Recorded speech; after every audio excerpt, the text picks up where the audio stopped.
大提琴家张正杰老师又搁回来啊！即届伊早着大人囡仔拢上爱的亲子音乐会，以着歌曲为主题，将知名的歌曲精华聚集做伙，并邀请侪位的声乐家共同参与，互大人甲囡仔会使轻松熟悉歌曲。虽然演出的时间伫5月16号，但是现在因为票拢卖到差不多啊，所以张正杰老师也提醒想要买票的民众，要赶紧来抢票。5月16号的张正杰亲子音乐会儿童歌剧院，其实还有那么久，对不对？可是我必须超前部署，因为我们票剩下不多了，所以我必须要非常赶快提早来，开记者会来跟大家宣布说票只剩下100多张，所以我们就要赶快邀请大家，如果有兴趣的朋友赶快来买票哦。那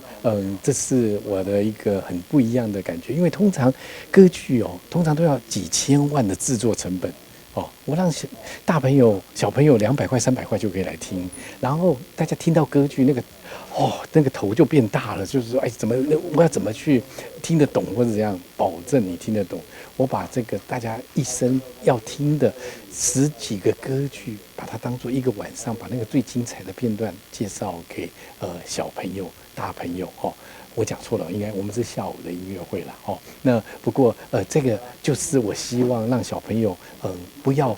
害怕的听音乐会，更重要的是他听完张正杰亲子音乐会走出去以后，那个心情是愉快的，是马上问爸爸妈妈说，我们下次哪个时候再来听张正杰亲子音乐会呢？这就是一种不一样的感受那我都希望大朋友小朋友喜欢上古典音乐会来听这个儿童歌剧院，你就知道。即届演出的票价由原是300块到200块，会使有遮尔俗的票价，是因为赞助单位的支持。